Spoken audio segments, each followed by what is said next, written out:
Hey, Jess over on TikTok. Good to see you. What's going on? Joanne, good to see you.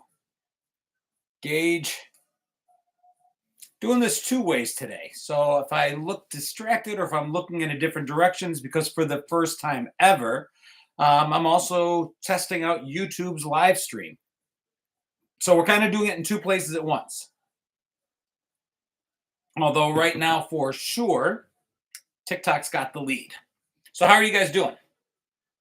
Thank you, Sina, for the lightning bolt. Ronnie, good to see you. Sina, thank you so much. Trish, good to see you. Looks like somebody joined into our YouTube. I don't see anything on chat yet.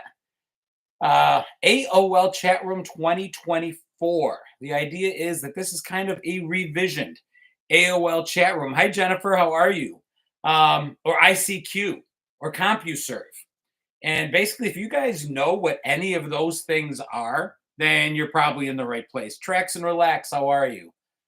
Did you guys use AOL chat rooms? Was that a thing for you guys? C Main, how are you? Linda, Jen, MJ, YouTube's coming alive. Got about 150 over here and starting to get up there, 20, 30 on YouTube popping up. Pisces says, yes, I use chat rooms. Twilla, how are you?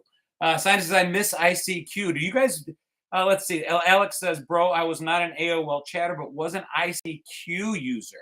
I think ICQ was more just straight chat, right? AOL chat rooms were these funny things where you could pick exactly what kind of chat room you wanted to be in. And there were chat rooms for everything. If you were a Trekkie, there were chat rooms for Trekkies. If you were a superhero nut, there were those.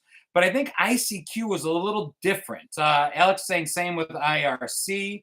Ken remembers CompuServe. ICQ was dicey, but I think it was more of just chat. Kat, thank you so much. I appreciate that. Twilla says, yep, I was there. So glad to catch you live. Well, listen, I used to do a Sunday night Wonderful World of Generation X in the 8 o'clock time slot that we used to use every Sunday over on the Wonderful World of Disney. And that's the thing about us Gen Xers. Us and the older millennials were the last generation of kids that did things by appointment. Television was by appointment. Hey, John Majukin, good to see you. Hi, Jennifer. Hi, Heavenly 80. It's not that way now. Now it's flipped. Now we control when we want to watch something, when we want to listen to something. Kids don't understand that if we weren't on our butts 2 feet from the television at 8 p.m. on Sunday night, then we missed the Sunday night Wonderful World of Disney. It was not anything you want anytime you want it. And that's kind of what I've been doing with this Sunday Night Live. But those of you that follow me, thank you guys for the gifts over on TikTok. I appreciate it. I got dealt a huge blow by Facebook, by Meta, this week. I had a spammer over there that was just going after my followers, and I reported that spammer. And within 24 hours, that spammer account was still up and running, and my account with 700,000 followers is gone. Maybe forever. I'm not able to get Meta to help me. So I started a new Facebook account, but I don't live there anymore. I'm going to be spending a lot more time on TikTok and a hell of a lot more time on YouTube because fuck Zuck. If you guys watch my videos, I don't swear much, but fuck Zuck. I'm done. I want to grow that following back because that's the only place some people can see me. So I'm not going to ignore it, but I don't trust it. So my Sunday night Wonderful World of Gen X is going to look like this moving forward. It's going to be on both of these two platforms. So I hope it works well. Bubbles says Meta is UGG. I know, Bubbles, and you warned me. I didn't listen. I can ask how you were. Let's see. Brian says, can I ask how you wear Gen X shirt that has symbol? Any of my shirts you guys can find over at Redbubble, REDBUBBLE. Or you can just Google. If you Google Gen X Jono Redbubble is one word. All of my shirts are available there.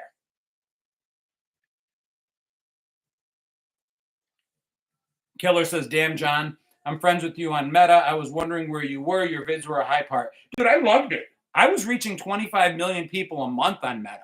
It was amazing. And I'm not one of those creators that's like, I don't make a dime on this. I make money on this. Not rich by any stretch of the imagination, but it's something. And I enjoy doing it. And it seems to make people happy. Thank you, David, for the follow. And I think that's kind of cool. Grendel, how are you, Rage? Good to see you. All my shirts are in my closet. It matters. They took something away that I built, but unfortunately, I built it in their yard, and they told me to get off their yard. So here's what it is. But my whole point of all of that wasn't to bitch and moan, because it is what it is. I didn't disappear. I didn't jump off a cliff. I didn't intentionally leave. And you can find me there. I'm back, but just much smaller. I'm playing a small room now.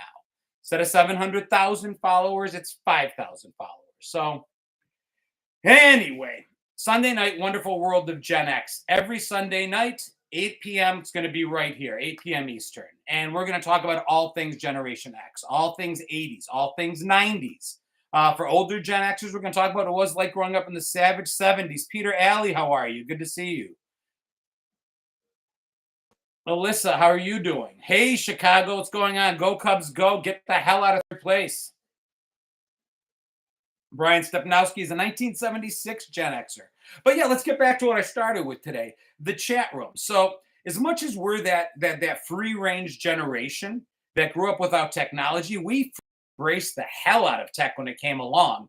And that's what some of the younger kids I don't think understand about us. When they hey boomer, anybody that's over the age of 30, when they okay boomer us, I think what they don't understand is, although I've got a lot of friends who are boomers, I don't have any problem with an entire generation, whether they're boomers or zoomers, but we're not boomers. Our entire experience was different. We started in their world and ended in the millennials. So we're the bridge between them. Jason Duncan, how are you? Bumble and Bounty. I always say that Gen Xers have been working to pay for every generation since we were in our 10s. I can see that. Greetings from Alaska from a 1970s kid. Hey, McCavian, 1970 kid here too. Jason Duncan, 77. Stelkin, 74. Betsy, 72. Grandpa's Place says, growing up in the 70s was something else. Dad driving with a beer in one hand and a cigarette in the other. I'll go you one better. Not dad driving with a cigarette in one hand. My bus driver, Mrs. Williams, driving with a cigarette in one hand. Steele is 72. Elizabeth is 74. How many 80s babies are in here? I want to see an 80s baby. If I got one, 78, 75. Oh, it's Stacy. It's not Peter. How are you, Stacy? Love you, sweetheart. How are you doing? 81. I've got Alyssa. 84. 80. There we go. We got some kids in the house. We're going to make you guys feel good. You're the young kids in this room. This is the place where you 80s kids can come to feel like the little brother and sister again. George Gawkin, 82. It's good to see you younger kids here. Yeah, you come here, you get to feel like the young kids on the block. How many of y'all have seen Brats? Let's change the topic. How many have seen Brats? It is the documentary. I just started it. I'm about halfway through. Talking about the St. Elmo's Fire generation. The kids, oh, Stacy's seen it. Linda, you've seen it. Grendel, 74 here. Saw Brats. What'd you guys think? How did it come off? How did they come across? Specifically, I'm in the beginning. How do you think Emilio Estevez came off in the beginning? Without spoiling it for anybody. We can see it on Hulu at the moment. I don't want to spoil it. Not like anybody dies in it or becomes president. There's no plot devices. So I don't think we can spoil it. But I'm just curious if my take on it is the same as everybody else's, because I got to be honest. Well done. Linda says cocky at first. That's what I felt. I felt like they came across as ungrateful. He looks exactly like Martin Sheen, Kelly. I kept looking at him. Hey, Tony, how are you, buddy? So much. Scott, you can find me back on Facebook. If you look up my name, John Cotredes, it's got about, just pick the right account. Facebook is filled with fake accounts. Just pick the one that has about 5,000 followers right now. Small account, nowhere near the 700,000 I had. But it's okay. If you want to find me on Facebook, I'm there. I am asking everybody, TikTok's a temporary thing at this point. I don't trust it, not because I hate TikTok. I just don't trust our government and what they're going to do with it. So I'm asking everybody, my home is going to be YouTube. By any chance, am I Greek? Elizabeth, I'm 100% Greek. Both parents came here in the late 60s.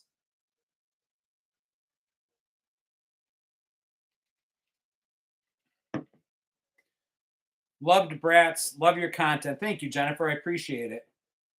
Making of the movie, they almost all hated being a part of the Brat Pack. There was, hey, John Oppa, there was one of their the people they'd worked with in the 80s, and she was talking to them and said something along the lines of, I looked at it as something that was great, and I could never figure out why you guys didn't, because it differentiated you guys. And everybody else in their age group at the time wanted to be part of the Brat Pack. They were the cool kids. So I know you did, Elizabeth. I was joking back. They were the cool kids in school, and the kids that were on the periphery, that Brat Pack adjacent, wanted nothing more than to be in the Brat Pack, and the ones that were in it were complaining. I don't think they came along really well. What about my interview? I did have an interview the other day with the um, Wall Street Journal, and it went really well. They talked to me for about 45 minutes on just how my experiences are with all of you talking to me. Um, One of the most handsome Greeks to you. Thank you, Ace. They wanted to know, based on what you guys tell me and how you react to my videos, what Gen X looks like in terms of work, in terms of being financially ready for retirement, because we're in our mid to late 40s to our mid to late 60, mid 60s, right? No, no, yes, yeah. I think the oldest Gen Xer turned 60. I told her, I hear from you guys all the time that we're going to work till we die. So we talked for about 40 minutes. There's going to be a follow up. Maybe I'll tell them about Facebook. But we'll see. It was pretty cool. Yeah, Linda says nowhere near to retire. Dodgeball video is my favorite too, Scott. Look for more of that. We're going to do more of those collaborations. We're the last generation without technology, Babs, and we're the first generation with technology. And I think both distinctions are really important. Yeah, and you know what's funny, Helen? Helen just wrote over on TikTok that it's great that someone's finally researching Generation X. When she reached out to me, she said she did her research looking to find statistics and studies, and she was shocked. She's about 24. She goes, I don't find anything on Generation X. She's like, it's really weird. You guys don't have a lot of stories written about you. There's not a lot about you.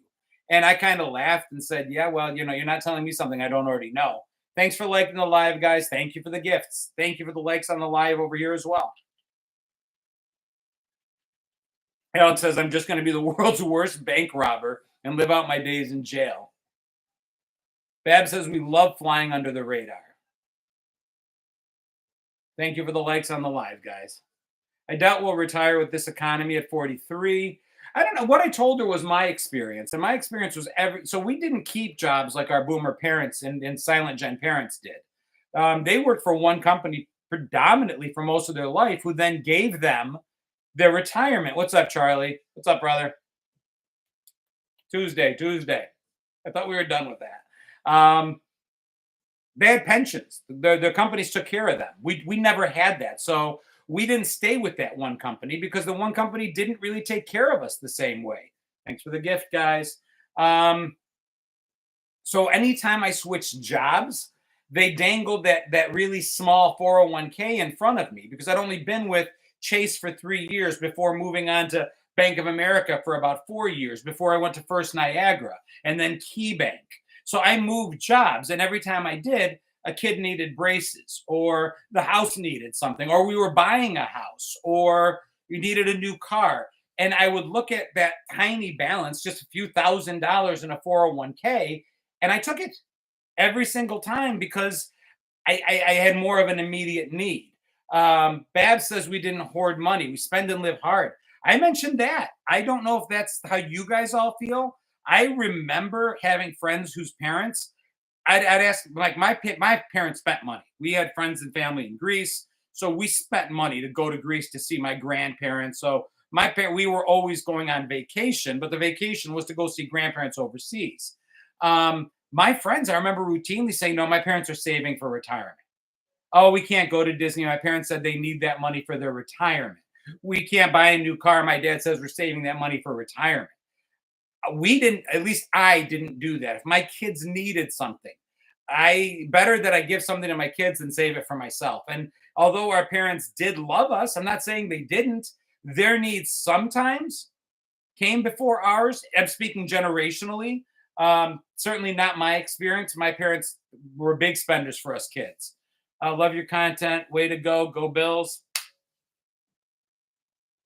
Someone in a Gen X channel mentioned that our generation either served in the military, did time in jail or prison, or sent to rehab, or some combination of all of the above.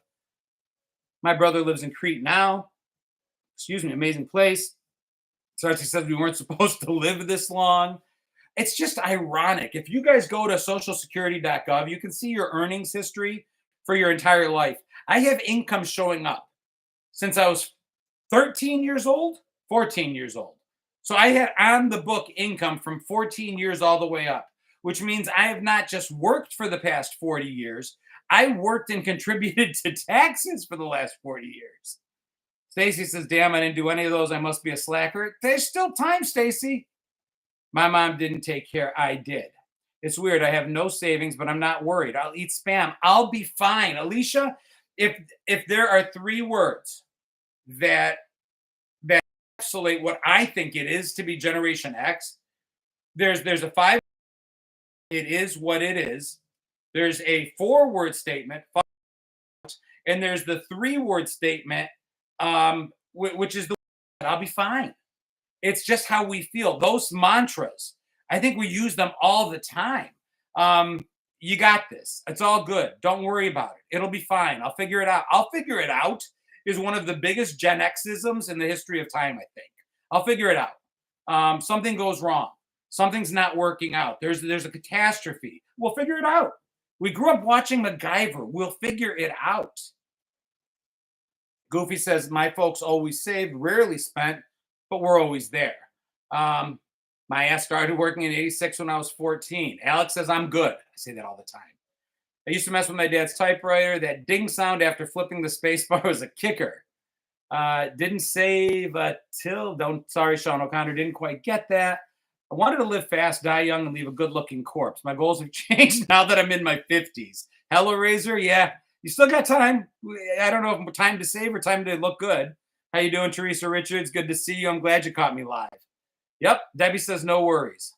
Sack up, dude. I'll figure it out. I always do. I hope I'm doing all right, guys. I'm doing my level best to keep an eye on both screens. Let me know if I'm doing all right, if I suck on ice, but I'm doing my best. Irish Lover probably had more jobs than the average person and skilled in nothing but the school of hard knocks. Listen, I was fortunate. I had parents who loved me. I had great siblings. My parents spanked me, but I wasn't beaten. I mean, a lot of good things. I am very, very blessed. That said, I think we all came from some sort of school of hard knocks. I was never a slacker at all jobs. I don't think we weren't allowed to be slackers. Charlie, think about it this way. I remember my first job. So my parents owned a diner. I'm Greek. We all own diners. My parents are a huge stereotype. If you watch my YouTube videos, I so far have been able to draw the ire of my mother because I throw on a dress and a wig and I emulate my mother on a regular basis. But I'm forgetting what I was going to say. Oh, I worked. And I remember Mr. Gallo. Joe Gallo was, at that time, he was like a 70-year-old Italian guy. But in truth, he was probably 40. He was probably 14 years younger than I am right now. But I just remember him being this really old Italian guy. And if I was slacking, Kay Turner, if I wasn't moving quickly enough, then he would tell me, John, find second gear or you're going to find my foot in your ass. I mean, they were brutal. There was no human resources. So they taught us work ethic. They threatened it upon us. Looks like an ADD tennis commentator. Yeah, maybe I should have put the other camera here, but it's just easier to read this way because I'm trying to read the comments. So I hope I'm doing all right. I hope it's at least marginally entertaining.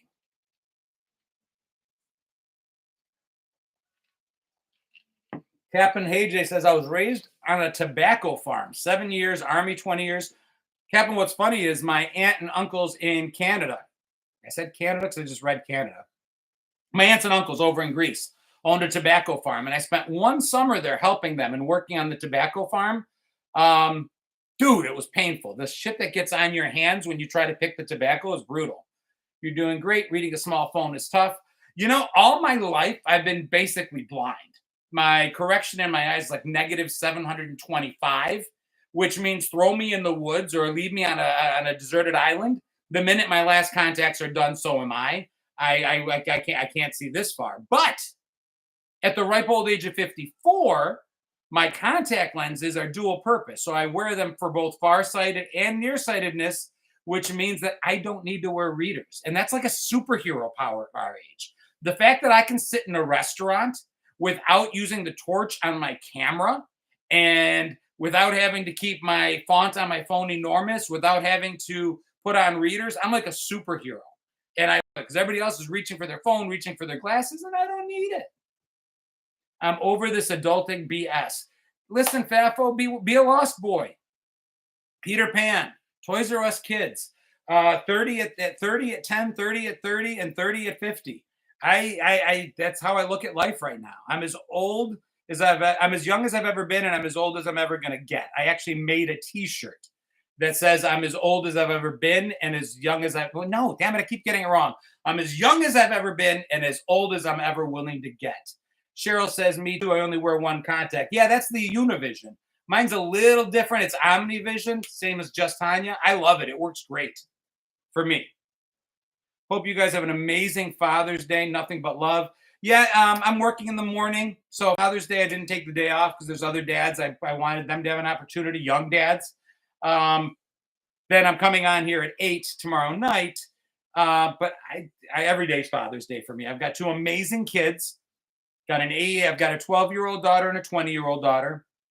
They are the loves of my life. I have an amazing wife who's also Greek. So our kids are all Greek as well. And I'm lucky. Every day is a good Father's Day. I just got progressives and I was asked if I'm ready to be old. Thanks for the laughs throughout the week, buddy. You're welcome, Brett. I was raised in a strict Mennonite family. I turned 18 and joined the Marines. The Marines must have looked easy after that. Valley Girl quote, how's your mother? How's your mom? Texas 12 at heart, 12 and 20. I'm sorry, 12 and 30. We are both. We had to know what it looked like at a young age. We were forced to be responsible at a young age. Dual citizenship. My wife has dual citizenship, Kelly. She immigrated here from Greece when she was 3. But she's a U.S. citizen, but she maintains her Greek citizenship. I was born here, so I don't have dual citizenship. I guess I could claim it if I wanted to. I don't see the point. Up to tip for Gen X. Look up Find Money and a government page will come up. Click on it. Yeah, Lonnie, if I'm pronouncing your name right, Lonnie, if you've ever not collected a tax, left the job, there's found money out there for a lot of us. If you had a stock at one point that gave a dividend and you moved, it doesn't hurt. It's the comptroller's office in the state that you live. Good tip. You might find a little bit of money there. Just be careful. You go to the actual comptroller's site. Don't be technologically inept and just go on a site and give them your social. Please don't do that. Forget I said anything, actually. I don't want to be responsible for this. I didn't tell you to do anything. Don't do anything. Don't put your social into a computer. Leave it alone. John McChucken says, I am 100% American, brother. Couldn't agree more, my friend. Just talking genetically, the reason why I look like this, all dark and swarthy with a mustache at the age of 12. Colic Buffalo, I love you, man. Thank you so much. Or woman. I'm not even sure what that is, but thank you.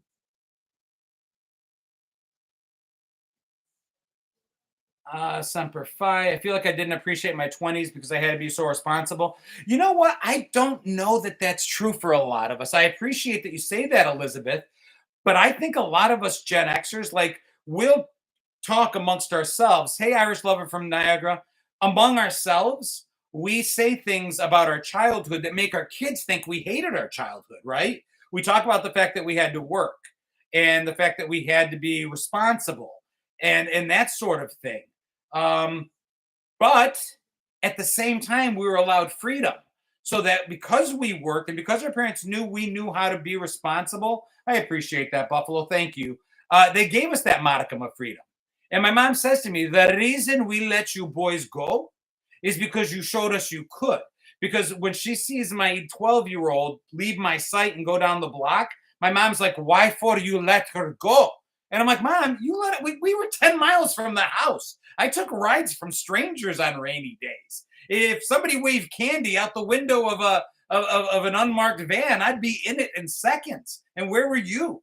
I was selling world's finest chocolate bars 3 towns over. The creepy guy with the cigarette in his mouth and the beer in his hands, like, yeah, come on in, I'll write you a check. And I walked into his house. Where was she? And she goes, hey, it was different, and you boys knew how to be responsible. And that was it. We did. We knew how to be responsible because the ones that didn't make it. Those of us that are still here are the smart ones. We thinned our herd.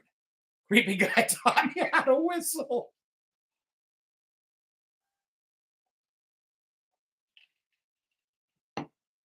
Not after the core broke my hip. Work with so many young kids, live at home in their mid-20s. I can't fathom it. My daughter's 20, my oldest. I tell her not to be in any hurry to get out of the house. She's working hard. She's saving money. I want her to work hard and save money. And this is her house. I never wanted my kids to grow up in a house that wasn't theirs because my house wasn't mine. It was my mom's house. It was my dad's house. We were allowed to live in it. We were allowed only in certain rooms. The formal living room with the crushed velvet chairs, and that was not our room. That had the grandfather clock in it that made that ding ding noise every 15 fucking minutes. It wasn't our house. It was their house. And proof of that is every time they sold, they didn't ask us permission to sell our house. They sold their house and moved. And half the time, we didn't find out about it until they were packing. Where did I get this shirt? This shirt, actually, believe it or not, we have a place here. It may be nationwide. Five Below. It was $5. Five Below's got some decent t-shirts. We grew up in Florida. My brother knew this place where there was an alligator and they were playing with it. And it was so close to them that it whipped around the tail, hit my brother's face. My God. Yeah, Irish lover. The Living Room Museum, Mausoleum is probably closer. My mom, I swear to God, the only people allowed in our living room was like the Greek king, maybe the president if he was in town, possibly the Pope. I don't know that. And if we stepped in it, my mother knew. She always knew because she had lines that she put into the carpet when vacuuming. And if our tiny little feet disrupted those lines, then her tiny little hands disrupted our ass. That's a good line. I got to remember that one. We weren't allowed in our formal living room. No, we weren't, man. And we wanted to be. There was nothing. You felt so naughty when you went into the living room. We had one of those big wingback chairs. We would turn it around and pretend we were on the bridge of the Starship Enterprise. And that was the captain's chair because it swiveled too. So my brother would take that, and he's Captain Kirk, and I always got to be Dr. Spock or Mr. Spock rather.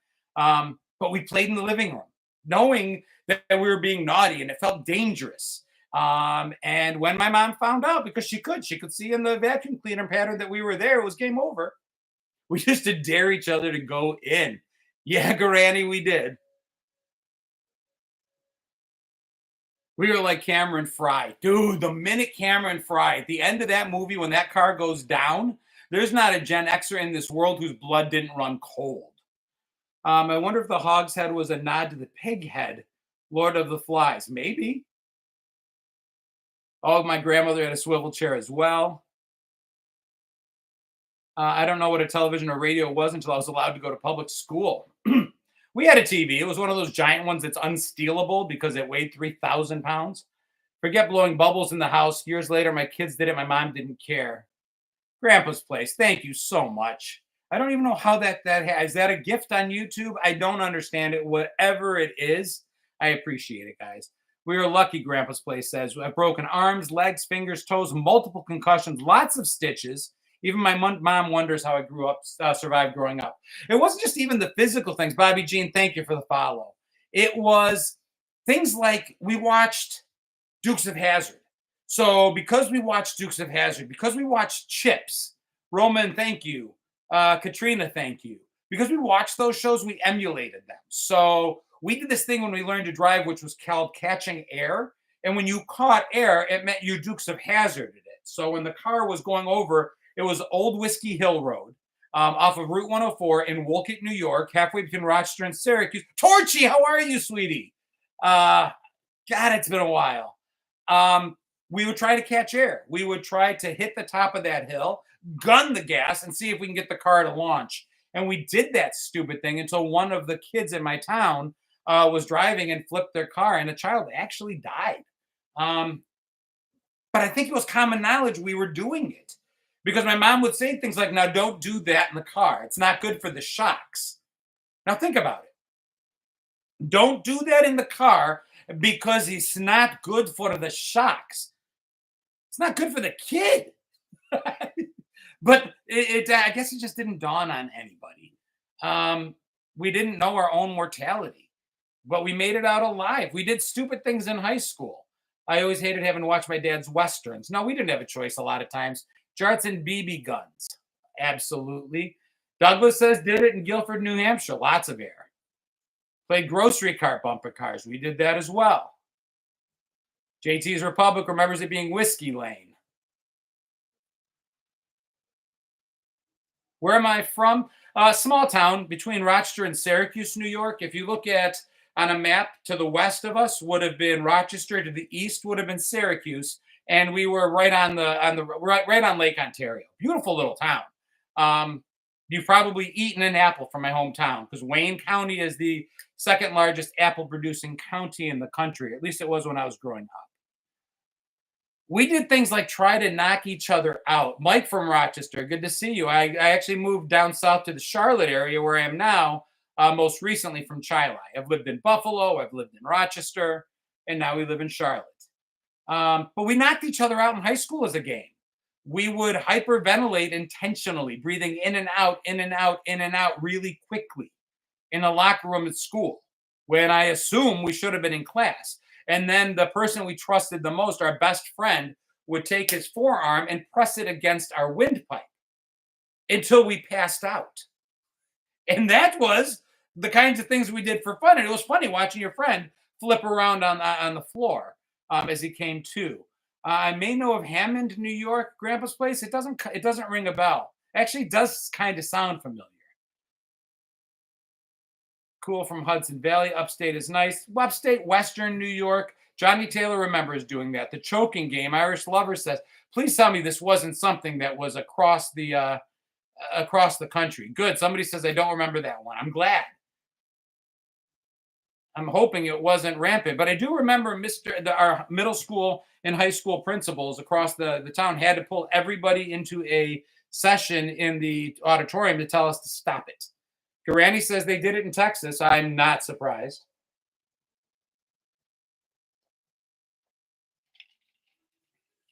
Ontario, Canada, says Philip. Spent a lot of time in Toronto. I have first cousins there, as does my wife. Grandpa's place says it's up by the... Okay, I've been to the Thousand Islands. Absolutely beautiful. I'm from Canada and did it. We did it near Boston. I pray to God we don't still do it. I said it on a live once. And I actually had a woman say they did it. Like as girls, they did this. Now, that shocked the hell out of me. I hold you women to a higher standard. And there we go. Elementary school girls' bathroom. Please tell me that's not true. Have I ever tipped a cow? I haven't. And I always grew up thinking that was a myth. We talked about it. ASL says Gray Captain. Age 54. Sex, I only have one gender. I'm not judging. Saying that I only have one and it's a guy, and location Charlotte, North Carolina, although honestly I'm in South Carolina. North Carolina is 300 feet to my left, very, very close. Yeah, every time we'd go cow tipping they were already lying down, so I didn't know if they slept standing up. I never saw it. Light as a feather, stiff as a board. Very cool. Lindsay's coming to Charlotte next month for New Kids. I bartend at the Hickory Tavern in Indian Land. Come say hi. It's about 20 minutes south of the city. If you're watching NKOTB on a Tuesday, Wednesday, Thursday night, I'll be there 4 to 11. Come see me. I'm there all week. And yes, tip a cow is a thing. We made homemade lye soup. Drugs are bad. Okay. Huffing paint. My God, it's probably been 30 years since I've heard the expression huffing. I'm in South Carolina as well, near Aiken. Not far at all from me. Grandpa agrees with me, tipping a cow is a myth, but the mushrooms that grow on the cow patties are not. Hanging off the back of my buddy's pickup truck. Skitching in the snow, we did that. Bloody Mary in the mirror, we did that. How about playing drowning your friend at a public pool? I don't know if we played it. We did it. Fort Mill, South Carolina is in the house. See, Beachy, come see me. I'm working 11 to 4. I'm working Tuesday, Wednesday, and Thursday, 4 to 11. Come surprise me and have a beer. Just 20 minutes from you. That's funny. Just say no. Stacy, I love that. And if you guys hear me, if you read on YouTube, Peter Alley and comments and Stacy, Peter is the husband. Stacy is the wife. They're good friends and followers of mine for some time now. Stacy runs off of Peter's account. We jumped off the roof into our swimming pool. Never had a swimming pool. We had neighbors had a swimming pool. Back then, it was so cool living in a neighborhood. Like if our neighbors had a swing set, we were allowed to use it, even if we weren't playing with them. We could just go over and use their swing set.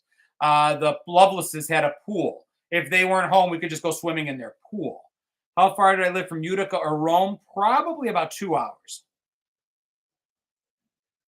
Excuse me. Anyone go through the DARE program in school? Yes. Yes, the pool drowning was a thing. Sounds like fun. Not saying it's a bad thing. I still have a BB in my ankle from BB gun wars. This is your brain. This is your brain on drugs. We built go-karts, and if we had a pool, you had to clean it all the time. The whole drugs thing. That's the other thing I tell my daughter. It's like you have to understand that us kids were not the first thing on adults' minds when we were growing up. It's not that they didn't care for us. It's not that they didn't love us. It's just the whole seen and not heard thing is real. We were window dressing, and it is. I am playing "St. Almost Fire" in the background. Good catch, Red Dove. I probably should change it, but I can't hear it real well because of these. But I just had it on earlier. And yes, the swing set did lift off the ground. As soon as you went too high, it would come up. But the only thing that an entire nationwide presidential campaign could come up with to keep kids off of drugs, to keep us from killing ourselves by using drugs, the best they could come up with wasn't a massive educational program. It wasn't throwing a ton of money at the schools. It wasn't rehabilitation programs. It wasn't enforcement or giving money to the police. It wasn't stopping drugs from coming over the border. It wasn't any of those things. What the government did, the national government started a nationwide campaign where the best they were willing to come up with was telling us, Lee Akers nailed it. Just say no. That was it. That was the campaign. First lady went, got Mr. T to join her, and they came into our schools and they sent videos. And the answer to the drug problem was telling the kids to just say no.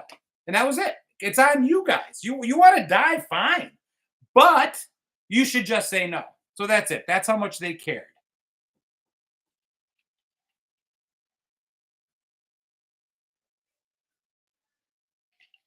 Good times. Like we ever accepted no. Well, it's like the reverse swoosh. It's like anti-Nike. Instead of just do it, it's like don't do it. It doesn't work. I actually have a T-shirt with like the logo of Nancy Reagan's head, and it's not a picture of her. It's literally just like her, not logo. It's her profile. It's.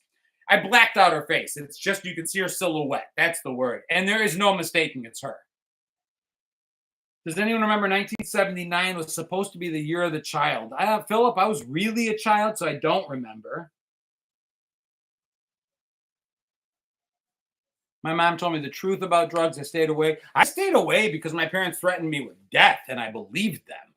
Does anybody remember Jolt Cola? Those silhouette, exactly, Keto. Those of us from Rochester, New York, were there where it was developed. So yes, I remember Jolt Cola, created in good old Rochester, New York. All the sugar in, twice the caffeine. All the caffeine and twice the sugar. It's one of those. What time we got, y'all? I'm looking at 10:33. We're going to go probably another 10 minutes. I hope that works out. I hope this has been good for you guys. I am doing it for an hour tomorrow. This was a dry run. I wanted to see how it went because I don't know the YouTube technology real well. TikTok, I got you down pretty well. Yeah, all the sugar, twice the caffeine. Those who followed on TikTok gifts, guys, thank you so much. YouTube, you guys are awesome as well. This has been a fantastic time. I hope it's been at least a little entertaining. If your friends jump off a cliff, are you going to jump off too? You know what, John McChucken? The controversy of that, and Texas, I see your question, Texas lady. I will get that for you. Is that at the same time, we were told just because your friends are doing it doesn't mean you have to or that you can. But when it served our parents' purposes, they were able to flip that around and say, hey, listen, Brian does this. Why can't you? Jenny does that. Why can't you? And I remember I told my mom, I thought you said I shouldn't do what everybody else does. And she almost slapped the teeth out of my mouth. So that was the last time I mentioned that. Texas lady asked me how I deal with Gen Z. If you guys watch a lot of my videos, you'll see from time to time, I love them to pieces. They humor me. At work, I bartend part-time. I absolutely love being in the mix. I work my ass off. I run around like a crazy man. Johnny, thank you so much. Oh my gosh, thank you so much. I run around like a madman bartending, and I love every second of it. But the thing that I love the most are twofold. One, I love talking to my guests because I do this, but with alcohol. It makes it so much better. I get to talk to you and give you alcohol. But number two, I love working with the kids, and they humor me. And you can keep the Jenny Irish Lover. They let me do videos with them where I ask them questions about how we grew up, and they're good. I think the Gen Z that I lightly make fun of on my platforms are the very loud minority. Number one. Number two, I think about half of them that are the very loud minority know what they're doing. They're trying to get the millennials and us to notice them. They're doing it for clout. That's why you'll notice I don't tag them a lot of times in the videos that I make because I'll use them for our purposes, but I'm not going to give them the attention they're looking for. Gen Alpha, they're babies. I don't know. I will say my 12-year-old gives me a lot of hope. They were born into a world where iPads were there from the get-go. We saw iPads become a thing. We saw smartphones develop. So did our kids. The technology got better and better and better. Since my 12-year-old's been born, she's been able to see these screens in her life. And I don't know if my daughter and her friends are indicative of all of Gen Alpha, but I can tell you they're not as enamored with the electronics as her older sister was. They would rather get their actual hands dirty and play in the dirt rather than play on the games. They would rather be able to go places and do things because that's what's new to them. That's what we take away from them. When they want to be able to get off of Life 360 and actually ride their bikes without a phone tied to them, tethering them. So I think Gen Alpha is going to rebel against technology a little bit. I think they want to experience, and so I think Gen Z to an extent as well. The younger ones, they want real experiences now, and I think we owe it to them to give it to them. I think we owe it to them to not worry so much and say, okay, you know what? Go. Leave your phone at home and go. And if you're a grandparent or if you're a parent, you have a 10 or 12-year-old kid or grandkid. Imagine this for a second. Would you let them get on their bike, leave their phone at home, and go? No Life 360, no tether, no way to know where they are. You do let them do that. Is that okay? Or are we placing them in harm's? Are we putting them potential danger? I think we need to let them do it. Jess says, I love leaving my phone behind. It's tough. We have technology that we know can help keep our kids safer. Do we intentionally not keep them safer? I need my kid to be able to cut class without me knowing about it. Why? So that I can find out about it. And when I find out about it, I can confront them and then they can lie to me. You know why? It's important for kids to know how to lie because it forces them to think on their feet because there's an ass kicking coming if they don't think fast enough. So they come up with a creative story like we used to. And then the parents know they're lying. And it just causes this cause and effect. Fuck around, find out, fuck around, find out. That's not happening today. And that's why we're like, these kids are kids too long. It's because we coddle them with all the best intention in the world. Hey, are you actually in Buffalo? Karen the Mighty Unicorn? I am not. I'm in Charlotte, but I am a UB grad. I lived in Buffalo for about 10, 15 years. I worked for Jim Kelly at his restaurant in the 90s. I am a huge Bills fan. And my older brother still owns 3 or 4 Cluck Cluck Moo-Moos, which are a hamburger and chicken place that you can get all over Buffalo. First video game was a ColecoVision console. Pong. I had Pong. I had a TRS-80 Mac boy. Trash 80s. Loani says, I loved it. Loani? I think it's Loani. I'll be here next time. I'm glad. I really enjoy this. You're awesome at what you do. Gina, thank you so much. I appreciate it. I really, really, really enjoy this. If you can't tell, it charges me up. Nurse Mom in Waxhaw. I'm just over the border in Indian Land. Come join me for a beer. Hickory Tavern in Indian Land. Tuesday, Wednesday, Thursday nights. 4 to 11. Thank you for bringing back all the memories. And there's so many more. I was crushed this week. I'll end this just going back to how I started it. I lost 700,000 followers, and I might get it back. It doesn't look like I'm getting it back. And the way I lost it is what we've all known could happen. AI. Facebook has an AI technology that determines when somebody's being fraudulent. I reported a fraudulent account. The AI, the technology, the algorithm said, no, it's you, and booted me. And there's the people I talk to who are not here.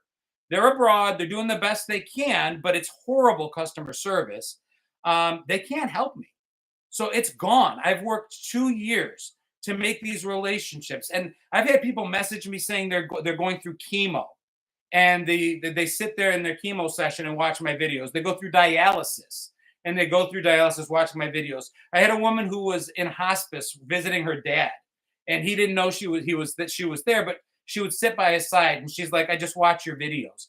I don't. I hate that I've lost that. I hate that I've lost that. And when I think for a minute that I've got to go out there somehow and find 687,000 people that I've lost it almost it's I don't even want to say it. It hurt. It bothered me. It hurts. It sucks. But it's also kind of invigorated me to do this and to be more appreciative of everything I've got and more humble about it. So anyway, I didn't mean to end on a downer, and I'm sorry if it came off that way. You will help me through my radiation. I love you, Stacy. I am here for sure. Collect old computers now. AI is no good. We know it's no good. We know for a fact it's no good. Skynet. Do you know about the Big View Diner in Indian Land? Of course I do. It used to be Greek owned, so we'd go there a lot. I know that it recently changed hands not too long ago, but I work a mile and a half down the road from Big View. Do I do stand up? You know, it's really funny that you ask that. Am I funny? I'm asking that sincerely because I get asked that question a lot. We will share, so maybe it won't take long to catch back up. Kimmy, thank you for that. Red Dove, thank you for sharing the live. No, I don't do stand up, but there's a few of us here in the Charlotte area that have talked about putting together some sort of in-person thing. So yeah, I mean, maybe. I've never been the funny one. My older brother was the funny one. My younger brother was the funny one. I was the book smart, serious one growing up. I enjoy it. I enjoy making people laugh. My favorite comments that I see in my comment section, if I had to say top 5 favorite comments I see, are number one, that I unlocked a core memory.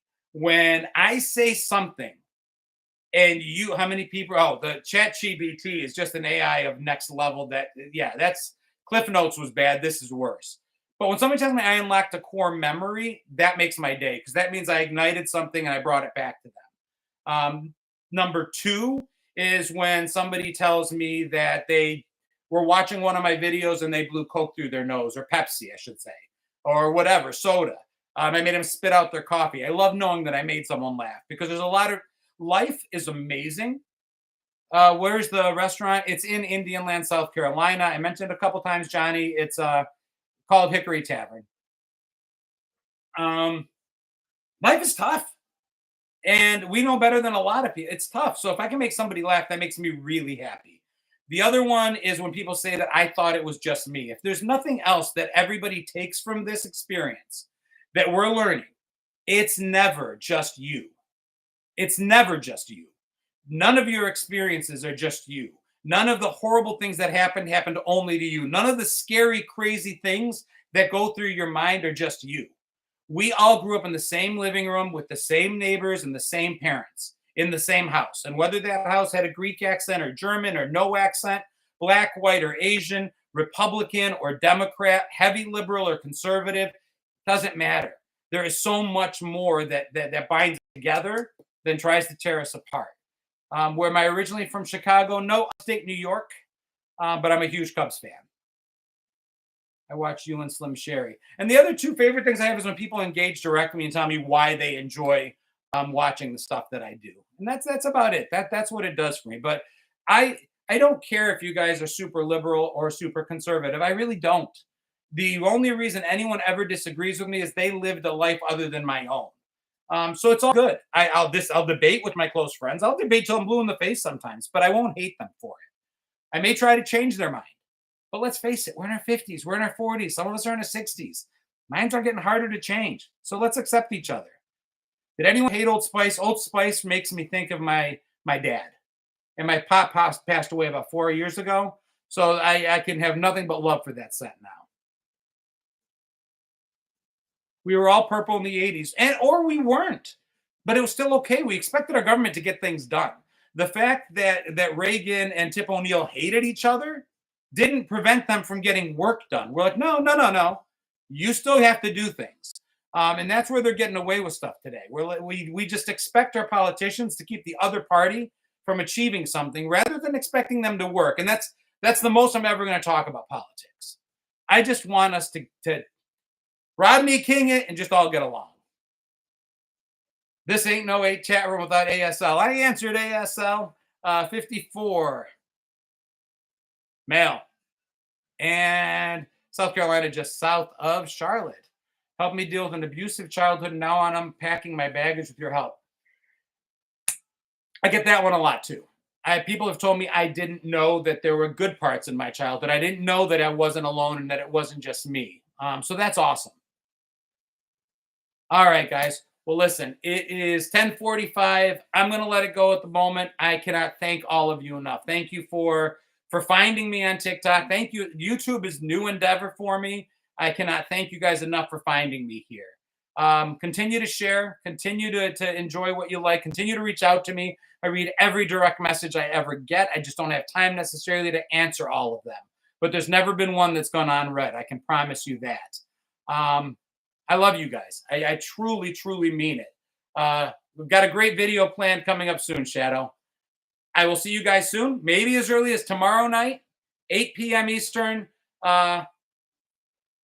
Till then, happy Father's Day to the dads out there. Happy Father's Day to the moms doing dad's jobs out there. And I love you guys all. Talk to you again soon. Peace. How do I turn both of these off? End. And end.